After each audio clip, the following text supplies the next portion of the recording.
Assalamualaikum warahmatullahi wabarakatuh. Gimana teman-teman kabarnya? Sehat selalu ya. Mungkin kalian banyak banget yang pusing ya, tujuh keliling, yang sedang telat bayar atau jatuh tempo, bahkan udah gagal bayar. Rasanya dunia kayak mau kiamat ya, gitu kan. DSN error, chat WA isinya ancaman, bikin hidup nggak tenang. Oke, mungkin lu pernah mikirin kenapa sih si pinjol kayaknya nggak punya, kayak punya kekuatan super gitu, yang bikin kita selalu kalah. Mereka punya DC, pihak ketiga, dan berbagai macam cara buat nekan kita. Tapi pernah nggak sih lu bayangin kalau kita semua kompak buat ngelakuin satu hal? Dijamin pinjol itu bisa bakal kalah total. Mereka nggak akan ada gunanya nyewa DC atau pihak ketiga lagi. Percaya sama gue, ini satu-satunya cara buat ngelumpuhin semua kekuatan pinjol. Mau tahu caranya, simak video ini sampai habis. Nah, selama ini gue perhatiin, banyak dari kalian yang seolah menikmati semua kejadian dari pinjaman online. Tapi dengan cara yang salah. Lu terlalu banyak mikir hal-hal yang nggak penting. Sampai akhirnya bingung sendiri gimana cara ngatasin pinjol ini. Bahkan cuma butuh sedikit aja pemikiran yang melangkah maju ke depan.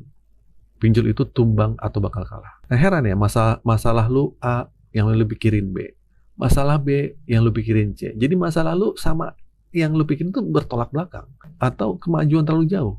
Nah seharusnya lu fokus sama masalah yang ada di depan. Buat kalian yang pingin mengalahkan pinjol atau pingin lepas dari jeratan pinjol, dengerin.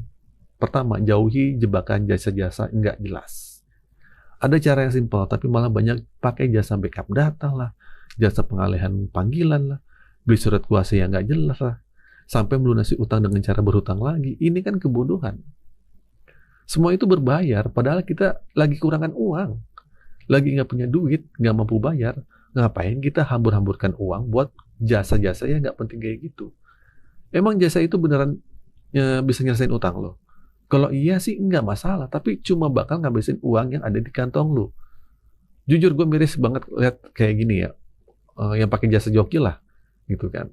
Nah itu jangan sampai, ya. Belum lagi lo berhadapan sama penipu yang manfaatin kondisi lo. Oke, terus yang kedua, yang buat lo nih, adalah kekuatan di komunikasi. Coba deh lu perhatiin. Semua chat WhatsApp yang mereka kirim itu isinya apa? Gua ajak lu coba lihat ya. Ada yang bilang 1 jam ke depan tidak ada konfirmasi pembayaran, kami akan izin hubungi seluruh kontak yang tercantum. Nggak masalah. Mereka cuma berusaha nanya-nanya lu, biar lu nggak tenang. Dalam bayangan lu kan mereka bilang hubungi seluruh kontak. Wah, mikir semua kontak apa ini bakal dihubungin. Padahal nggak. Maksud mereka cuman kontak darurat. Itu pun belum tentu dihubungin kok. Karena pinjol legal itu ada batasannya. Mereka cuma boleh mengakses kamera, mikrofon, dan lokasi. Bukan kontak. Nah masalahnya dari sini, ketika lu udah dapet chat kayak gini, lu pasti bingung. Nanya sama gue, bang, apakah kontak-kontak yang saya hubungi bang, yang bakal diteror? Bang, apakah nanti mereka akan sebar kontak bang? Nah asumsi ini akhirnya keluar kan. Padahal sumber masalah itu ada di WA sendiri. Seandainya lu nggak baca WhatsApp, ya nggak kayak gini. Pikiran lu nggak akan sekacau ini. Oke, sampai situ paham ya. Terus yang ketiga, buat kalian yang pingin keluar dari jeratan pinjol, ini tolong ya, ini penting. Putus komunikasi. Itu adalah cara untuk mengalahkan pinjol. Dan inilah yang gue sampaikan. Kalahkan pinjol dengan satu cara, yaitu tidak berkomunikasi lagi dengan mereka. Nah, dijamin tumbang. Tapi selama ini lu masih berkomunikasi, hal-hal kayak gitu bakal terus ganggu hidup lu. Dan lu bakal susah banget keluar dari jeratan pinjaman online. Mereka juga suka ngirim chat kayak gini ya, data valid yang dicantumkan, foto selfie, foto KTP, alamat rumah, kantor, nomor rekening, jenis HP lu juga dikasih tahu gitu. Nah ini hal wajar. Kita install aplikasi, kita izinkan beberapa akses buat pengajuan. Mereka minta foto kita selfie, foto KTP. Nah itu hal yang paling pertama, hal umum. Kita diminta isi alamat rumah dan kantor. Nah itu hal umum. Kenapa begitu lu telat bayar, lu masih terkejut sama kata-kata kayak gini? Bukankah ini jadi sumber masalah utama lu? Semoga kalian paham. Terus yang terakhir nih, jangan sampai panik berlebihan. Karena lu dapat kayak gini, asumsi lu pasti beda. Bang, foto saya akan disebar nggak bang? Bang, KTP saya kan udah disebar nih, dikasih tahu nih bang, dikasih ke saya. Itu bakal disebar nggak sih bang ke kontak darurat? Nah, ini perbedaan asumsi yang lu dapat karena lu berusaha nerjemahin isi chat sendiri.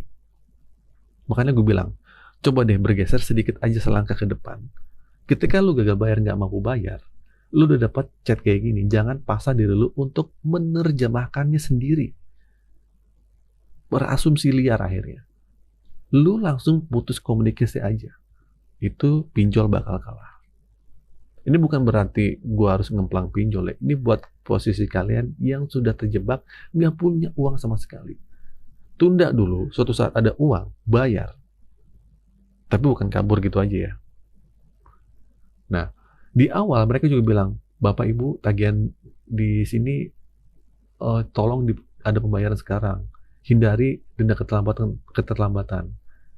Abaikan juga sudah dibayar. Nah, ini juga kata-kata wajar. Ini cuma ngingetin. Ini hanyalah penagihan normal. Tapi lu yang baru telat bayar, dapat hal kayak gini, lu langsung merasa diteror, Bang. Dineror saya, Bang. Bang, dia nekan saya, Bang. Minta bayar, Bang, dan segala macam. Ya itu wajar. Karena itu ketakutan yang terlalu berlebihan. Jadi intinya, makanya gue bilang, kalau lu nggak bisa nampung chat WhatsApp yang dikirim DC, rasanya lu nggak perlu komunikasi via WhatsApp. Karena itu mengganggu 90% kepanikan yang terjadi gara-gara chat WhatsApp. Dia tuh nagih secara normal atau enggak, kepanikan lu udah ada duluan. Bahkan apapun kata-kata yang mereka lontarkan, bagi lu itu adalah teror. Ya, bayangin aja, itu teror. Padahal dia cuma nagih doang. Terus mereka bilang lagi, tagihan sudah telat ya Pak, Bapak Ibu tolong kerjasamanya dibayar sebelum jam 10 pagi. Setelah itu pembayaran jika dibutuhkan dana bisa langsung pengajuan kembali seperti di aplikasi ini gitu. Ya, itu juga hal wajar. Kalau penagihan belum dibayar, ya nggak bisa ya emang nggak bisa ngajuin. Kalau sudah dibayar, kita juga bisa ngajuin dan. Tapi bagaimana kita kelebihan rasa takut itu adalah teror. Di bawahnya mereka menyampaikan, maaf untuk tagihan di sini privasi Anda sendiri. Atau memang keluarga sudah tahu tagihan ini. Nah, mereka mencoba memberikan pertanyaan-pertanyaan kecil buat pemikiran lu supaya kacau. Wah, maksudnya apa nih? Wah, ini bakal dikasih tahu ya? Atau gimana ya? Ditambah lagi mereka akan sampaikan 1 jam ke depan. Segala macam. Disinilah petaka mulai terjadi. Kalian akhirnya panik. Oke, itu saja teman-teman video kali ini. Semoga video ini bermanfaat. Buat kalian yang sedang terjebak masalah pinjaman online, semoga kalian pemikirannya tetap tenang. Akhir kata dari saya, Assalamualaikum warahmatullahi wabarakatuh.